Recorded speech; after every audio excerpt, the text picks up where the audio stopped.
Como se ha dicho, consideramos en nuestro estudio bíblico el libro de Deuteronomio en el Antiguo Testamento, dentro del cual estamos analizando el capítulo 13, y hemos encontrado allí principios muy importantes para nuestras vidas espirituales. Hemos dividido este capítulo 13 en tres porciones o secciones y hemos puesto toda nuestra atención en las dos porciones primeras que ya hemos estudiado, ciertamente. Y no quisiéramos limitar o debilitar las enseñanzas que en ella tenemos, ni los reprochos que podemos encontrar ciertamente de la escritura inspirada por el divino autor. Fíjese que aunque la incredulidad pueda decir que en estos capítulos no tienen aplicaciones cristianas en el día de hoy, o que su alcance es netamente judaico en su aplicación, pero nunca debemos olvidar ciertamente que fueron escritas para nuestra enseñanza, para nuestra instrucción en el día de hoy.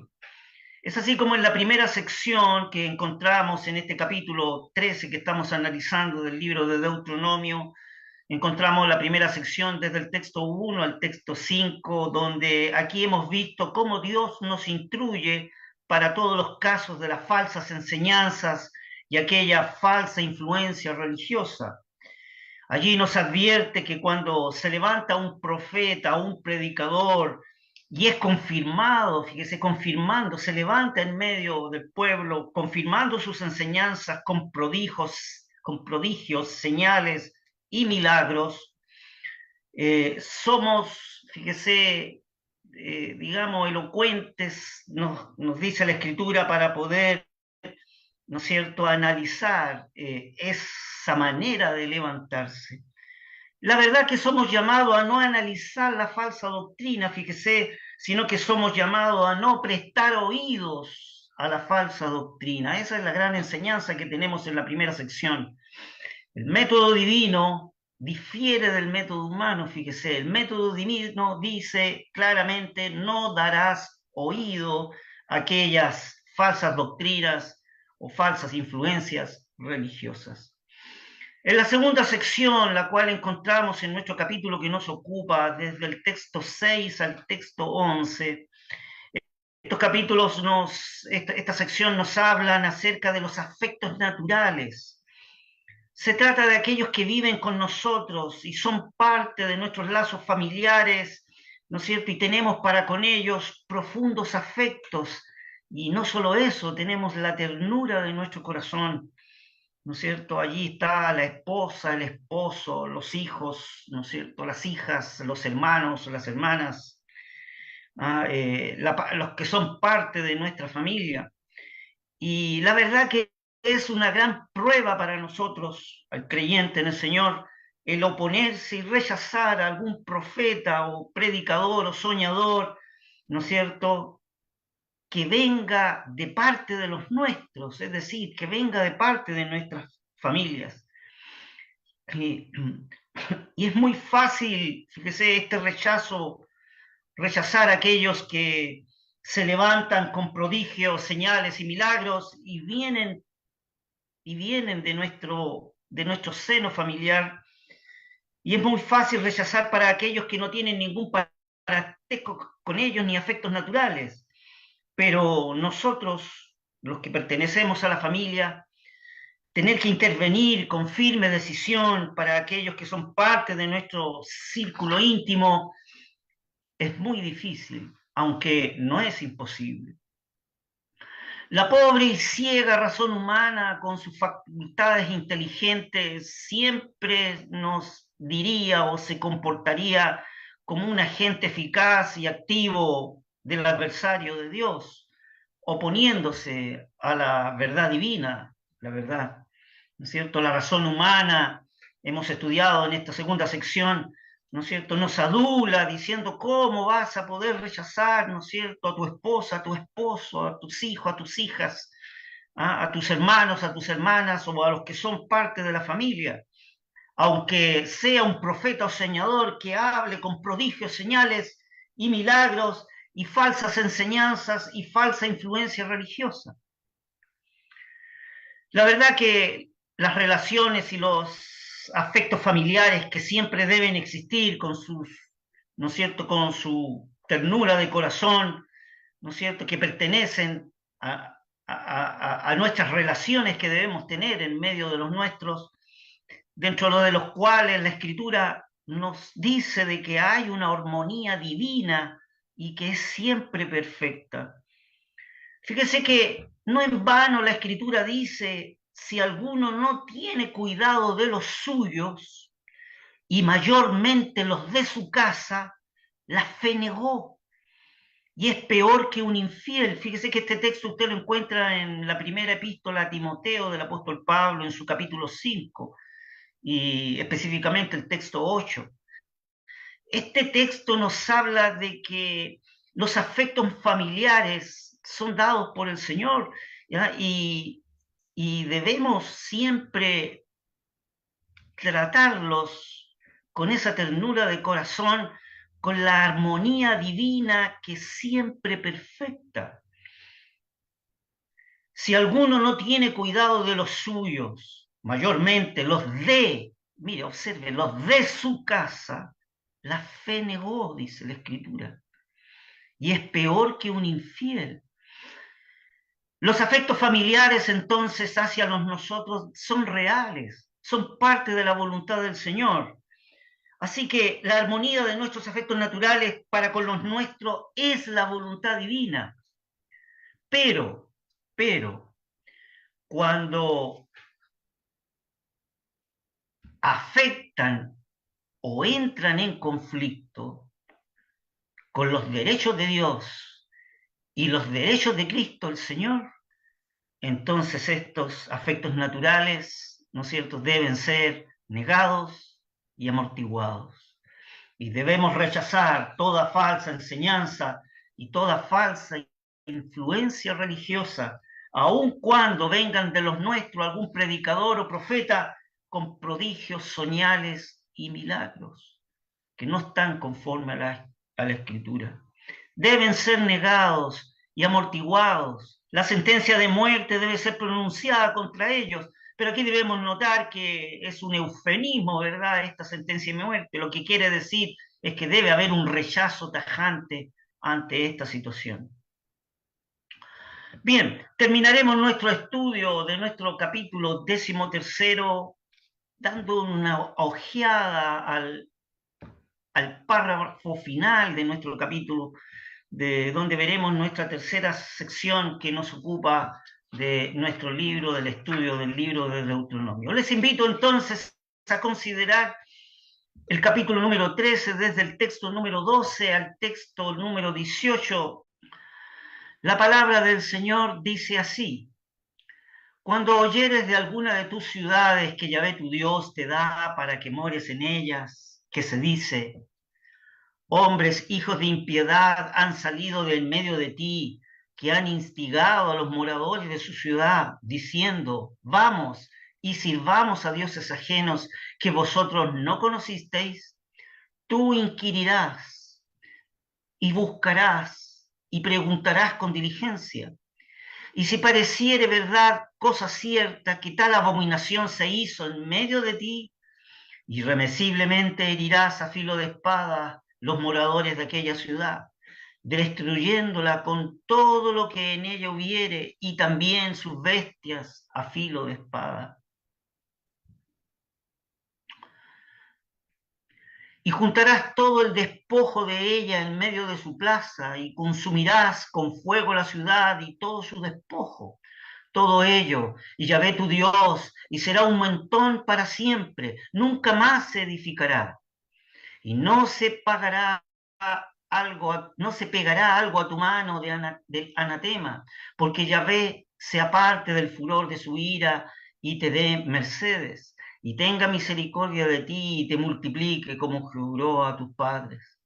Cuando obedecieres a la voz de Yahvé tu Dios, guardando todos sus mandamientos que yo te prescribo hoy para hacerlo recto en los ojos de Yahvé tu Dios. Que el Señor bendiga su palabra. Aquí tenemos instrucciones de un carácter más solemne y importante, ciertamente, como los que hemos visto anteriormente. Encontramos la necesidad que Israel, aquí encontramos la necesidad de Israel como nación. Y esta nación está completamente separada de las influencias de las naciones canaanitas, las cuales eran totalmente paganas, tanto en sus creencias, las cuales eran idólatras y politeístas, como en sus hábitos, aquella forma de vivir y actuar de estas naciones canaanitas. Y por supuesto que en la toma de posesión de la tierra, los israelitas, al establecerse en esta tierra de promisión, ¿habrían de verse envueltos en el mal de alguna de estas ciudades canaanitas? De seguro que sí, o ciertamente que sí. Fíjese que no era tan solo de una cuestión municipal o local con respecto a las ciudades que podrían haber mal, sino que esta era una cuestión nacional para Israel. Era necesario separar al pueblo de toda la influencia pagana que podía haber en estas tierras, las cuales ellos pasaban a tomar posesión. Era necesario separar al pueblo de toda influencia pagana. Con toda seguridad, aquí la nación se nos presenta como una unidad, ciertamente que sí. Es decir, las 12 tribus de Israel no eran independientes en sí mismas. Las 12 tribus de Israel estaban unidas por el sagrado lazo de la unión nacional. Unidad que tenía su centro. Y fíjese que ese centro era el lugar donde estaba la presencia de Dios. Es decir, la unidad de Israel era el centro donde el Señor colocaba el lugar de su nombre. Entonces las 12 tribus de Israel estaban indisolublemente unidas. Esto nos trae algunos recuerdos de lo que la Escritura nos revela al respecto de la unidad de Israel, fíjese. Fíjese que los 12 panes de la proposición en aquella mesa de oro que estaba en el lugar santo del tabernáculo de reunión, ¿ah? Aquellos panes de la proposición, ¿verdad? Constituía ese bello tipo de esa unión. Y bueno, como nota, para más detalles al respecto, les invito, apreciados hermanos, a considerar todos los estudios que tuvimos en su oportunidad acerca del tabernáculo de reunión, tema ya ampliamente estudiado, así que no vamos a hablar mayormente de esta mesa de la proposición con sus 12 panes, pero solamente quiero decir de que los 12 panes de la proposición que estaban sobre esa mesa de oro en el lugar santo, en ese tabernáculo del testimonio o el tabernáculo de reunión, constituye un bello tipo de la unión que tenía que tener Israel como nación. También fíjese que aquellas 12 piedras en el lecho del Jordán, cuando Israel cruzó el Jordán con Josué, y Josué, ¿no es cierto?, al separar las aguas del Jordán, puso 12 piedras representando las 12 tribus de Israel. Aquí y ahí también encontramos un ejemplo de esa unidad que el pueblo de Israel tiene que tener con las 12 tribus. Y fíjese que las 12 piedras de Elías en el monte Carmelo, las 12 piedras que Elías tenía, que puso en el monte Carmelo, expone la misma gran verdad, la indisoluble unidad de las 12 tribus de Israel. Fíjese que el buen rey Ezequías también reconoció esta verdad de la unidad de Israel cuando dispuso que el holocausto y la ofrenda por el pecado fuesen hechos para todo Israel. Eso lo encontramos en Segunda de Crónicas, el capítulo 29 allí. Y el fiel Josías Lo reconoció también la unidad de Israel y obró conforme a ello cuando llevó las reformas a toda la tierra de los hijos de Israel. Allí encontramos en Segunda de Crónicas, su capítulo 34. Y es más, podemos decir del apóstol Pablo, que en su magnífica alocución ante el rey Agripa da testimonio de la misma verdad, cuando dice allí en Hechos 26, a la cual promesa nuestras 12 tribus, sirviendo constantemente de día y de noche, esperan que han de llegar ciertamente a las promesas de Dios, pero habla de las 12 tribus de Israel como un todo, como una nación. Y fíjese que cuando, apreciados hermanos, que cuando miramos adelante hacia el brillante porvenir, la misma gloriosa verdad brilla con un fulgor celestial. Fíjese que en el capítulo 7 del libro de las Revelaciones, ¿qué es lo que vemos allí? Vemos las 12 tribus señaladas y aseguradas para bendición, reposo y gloria, relacionadas con una innumerable multitud de gentiles. Y finalmente podemos ver en el mismo libro de las Revelaciones, el libro de Apocalipsis, en su capítulo 21, vemos los nombres grabados sobre las puertas de la santa ciudad Jerusalén, que es sede y centro de la gloria de Dios y del Cordero. Así es que desde la mesa de oro en el santuario que estaba allá en el tabernáculo del testimonio, hasta la ciudad de oro descendiendo del cielo de Dios, tenemos una maravillosa evidencia de prueba de la gran verdad de la indisoluble unidad de las 12 tribus de Israel. Si nos preguntásemos, fíjese, ¿de dónde podemos ver esa unidad? ¿De qué modo la vieron también lo que hemos expresado, Elías, Ezequías, Josías y el apóstol Pablo? ¿De qué manera vieron ellos esa unidad de las 12 tribus de Israel? La verdad que la respuesta es muy sencilla. La vieron por medio de la fe. Ellos miraron al interior del santuario de Dios y allí sobre la mesa de oro vieron los 12 panes de la proposición, poniendo de ese modo de manifiesto la perfecta individualidad de cada tribu y además la perfecta unidad de las 12 tribus de Israel. La verdad, apreciados hermanos, que al recorrer la escritura y ver la unidad por parte de Israel, no es nada más bello, es algo precioso. La unidad de Israel se vio en el pasado y será vista también en el porvenir. Y como la unidad de la iglesia en el día de hoy no es visible, sino por medio de la fe, así también será la de Israel, por medio de la fe.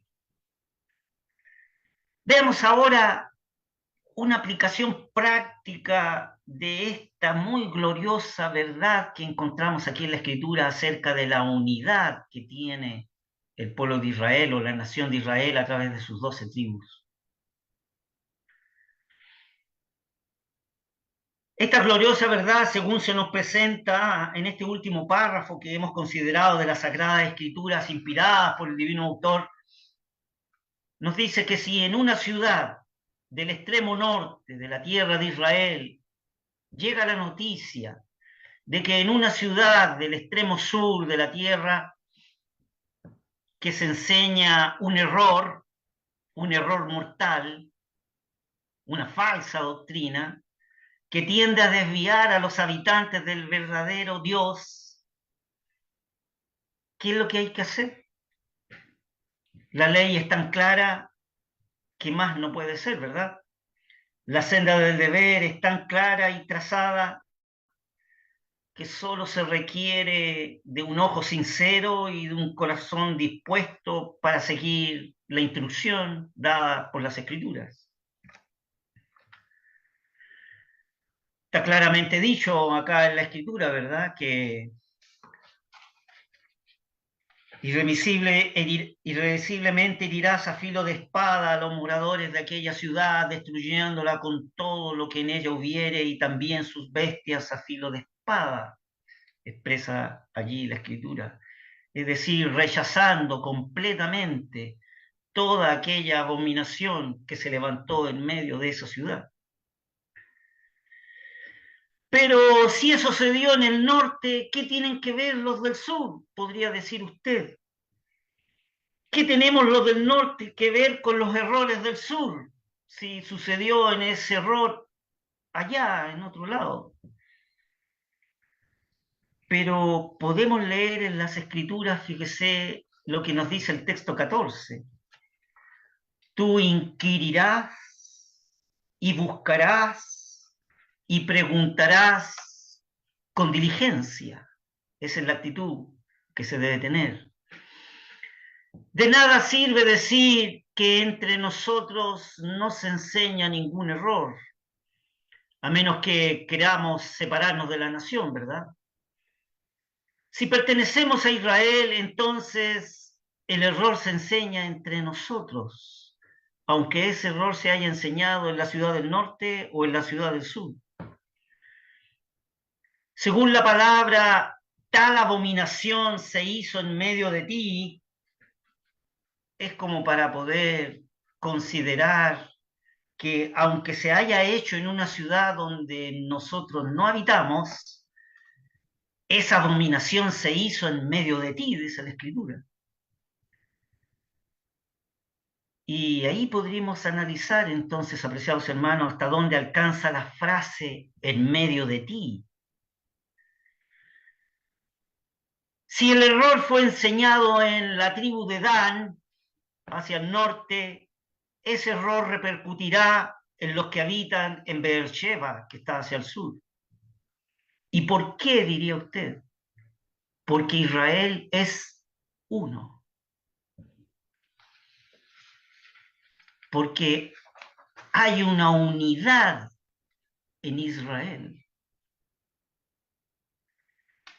La verdad, apreciados hermanos, que la palabra es tan clara, tan precisa, tan enfática, que estamos obligados a escudriñarla.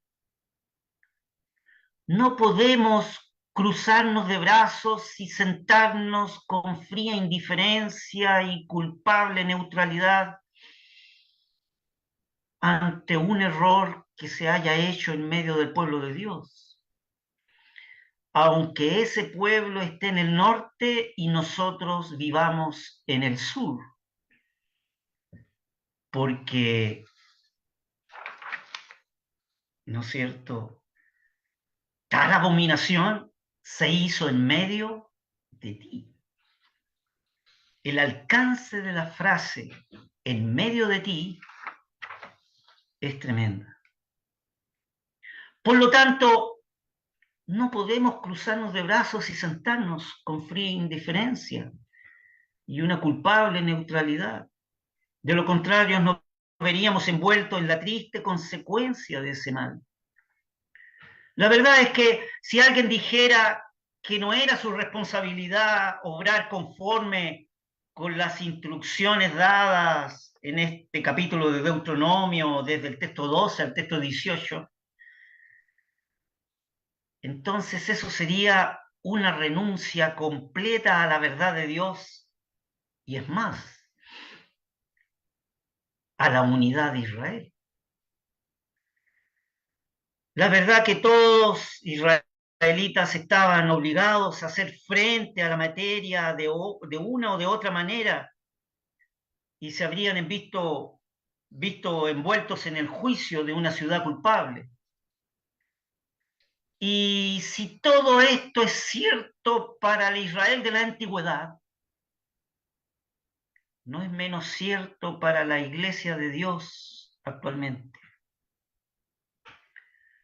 El propósito de ella, el propósito de la iglesia y el consejo de Dios es glorificar a su Hijo. Y el propósito de la iglesia es que toda rodilla se doble delante de Cristo y que toda lengua confiese que Él es el Señor. Y esto es para la gloria de Dios Padre. Si la nación de Israel era una, como una unidad, y lo que afectaba en el norte va a afectar en el sur, ¿cuánto más no será uno el cuerpo de Cristo? Y si la independencia de la tribu de Israel era un error, vale decir, si alguna tribu de Israel actuaba voluntariamente y rebeldemente conforme a su voluntad, era un error, ¿cuánto más no lo será para la iglesia de Dios? Fíjese que la idea de independencia no se puede sostener ni por un momento a la luz del Nuevo Testamento. En otras palabras, nosotros como creyentes en Cristo no somos independientes del cuerpo de Cristo, todo lo contrario. La idea de independencia no puede sostenerse ni por un momento en el Nuevo Testamento. Fíjese que les invito a Romanos capítulo 12. Romanos capítulo 12, fíjese que allí podemos leer en su texto 4, Romanos 12, 4, ¿qué nos dice? Porque de la manera que porque de manera que en un cuerpo tenemos muchos miembros, pero todos los miembros no tienen la misma operación. Texto 5. Así muchos somos un cuerpo en Cristo, mas todos miembros los unos de los otros. ¿Qué nos habla este texto de Romanos capítulo 12? Un texto a subrayar. Nos habla de la unidad que tiene la iglesia, que es el cuerpo de Cristo. Aquí la revelación de las Escrituras a través del apóstol Pablo, inspirado por el divino autor, dice, porque de la manera que en un cuerpo tenemos muchos miembros, toma, ¿no es cierto?, la referencia como el cuerpo humano. El cuerpo humano tiene muchos miembros, pero todos los miembros no tienen la misma operación, y es verdad. Así, muchos somos un cuerpo en Cristo, más todos los miembros, ¿no es cierto? Más todos miembros los unos de los otros. Efectivamente que sí. Una notable afirmación que expone la íntima unión que tiene Cristo con la iglesia. Pero fíjese que si queremos escudriñar más profundamente este aspecto, lo encontramos en la, ¿no es cierto?, en la primera epístola del apóstol Pablo en Corintios, también en el capítulo 12. Y démonos un minuto para poder leer desde el texto 12 al texto 27 y poder comprender esto del cuerpo de Cristo. Dice así, 1 Corintios 12, desde el texto 12. Porque de la manera que el cuerpo es uno y tiene muchos miembros, empero todos los miembros del cuerpo, siendo muchos, son un cuerpo, así también Cristo. Porque por un espíritu somos todos bautizados en un cuerpo, ora judíos, griegos, ora siervos o libres, y todos hemos bebido de un mismo espíritu. Pues ni tampoco el cuerpo es un miembro, sino muchos. Si dijera el pie, porque no soy mano, no soy del cuerpo, por eso no será del cuerpo. Y si dijera la oreja, porque no soy ojo, no soy del cuerpo, por eso no será del cuerpo. Si todo el cuerpo fuese ojo, ¿dónde estaría el oído? Si todo fuese oído, ¿dónde estaría el olfato? Mas ahora Dios ha colocado los miembros, cada uno de ellos, en el cuerpo como quiso, que si todos fueran un miembro, ¿dónde estaría el cuerpo entonces? Mas ahora muchos miembros son a la verdad, empero un cuerpo. Ni el ojo puede decir a la mano, no te me de menester, ni asimismo la cabeza a los pies, no tengo necesidad de vosotros. Antes, mucho más los miembros del cuerpo que parecen más flacos son necesarios, y aquellos del cuerpo que estimamos ser más viles, a estos vestimos más honrosamente, y los que nosotros son menos honestos, también más con postura, porque los que nosotros son más honestos no tienen necesidad, mas Dios ordenó el cuerpo dando más abundante honor al que le faltaba, para que no haya desaveniencia en el cuerpo, sino en los miembros, todos se interesen los unos por los otros. Por la manera que si un miembro padece, todos los miembros a una se duelen. Y si un miembro es honrado, todos los miembros a una se gozan. Pues vosotros sois el cuerpo de Cristo y miembros en parte. Esta porción de las Escrituras entonces nos habla de una notable afirmación que expone la íntima verdad de la unión de Cristo y su iglesia, donde Cristo es la cabeza del cuerpo y el cuerpo es la iglesia. Y los miembros son todos los creyentes en Cristo que están en medio del pueblo de Dios. El cristiano entonces no puede ya considerarse a sí mismo sin ningún vínculo vital con otros. Está ligado vitalmente con todos los hijos de Dios, con todos los verdaderos creyentes, con todos los demás miembros del cuerpo de Cristo sobre la superficie de aquí de la tierra. Está escrito, leíamos, por un espíritu somos todos bautizados en un cuerpo, que es la iglesia de Dios. Y fíjese entonces que la iglesia de Dios no es una organización como un club. La iglesia de Dios no es una sociedad. La iglesia de Dios no es una asociación o una hermandad. Es un cuerpo unido por el Espíritu Santo a una cabeza que está en el cielo. Y todos sus miembros, es decir, los verdaderos creyentes en Cristo, están sobre la tierra. Y están indisolublemente unidos entre sí.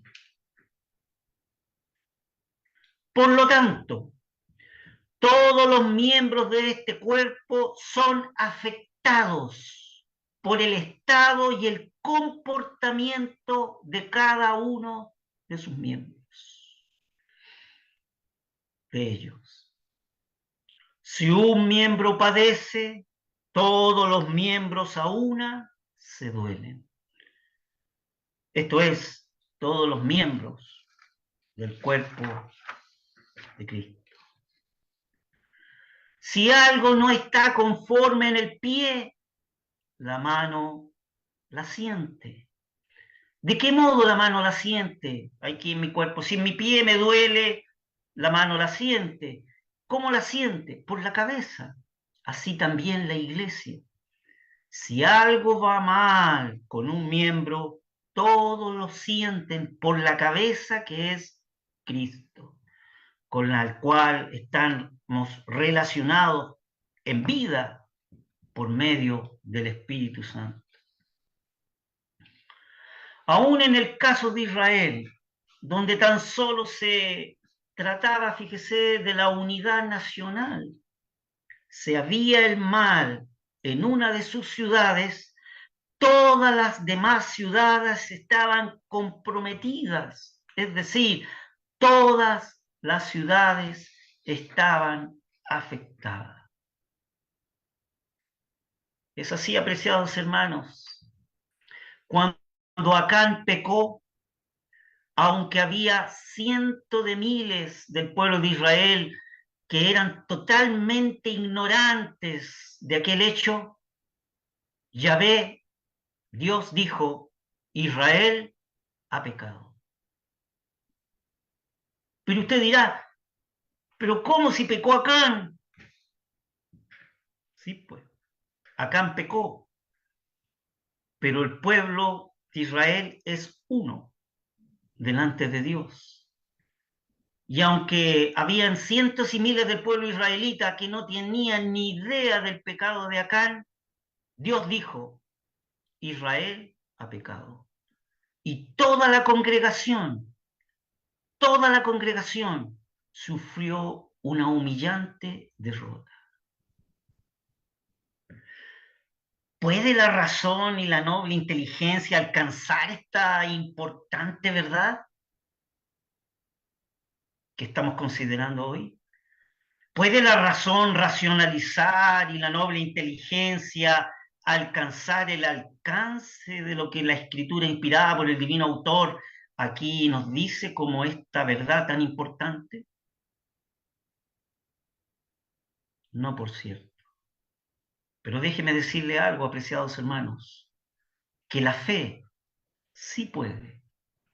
La fe sí puede entender esta importante verdad, que así como el pueblo de Israel era uno, y aunque una ciudad estuviera en el norte y se levantase un profeta o soñador allá en el sur, generando falsas doctrinas, errores y aún abominación en medio de ese pueblo, Israel era uno e iba a afectar a todo Israel. Y si Acán pecó en medio del pueblo de Israel y miles de los israelitas no tenían idea, Dios dijo, Israel ha pecado. ¿Por qué? Porque Dios mira a su pueblo como uno.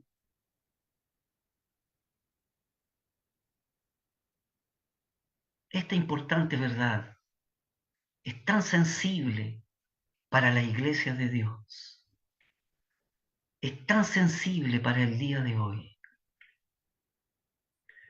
Que el Señor bendiga su palabra, apreciados hermanos, y seguiremos estudiando y escudriñando la palabra del Señor a través del libro de Deuteronomio.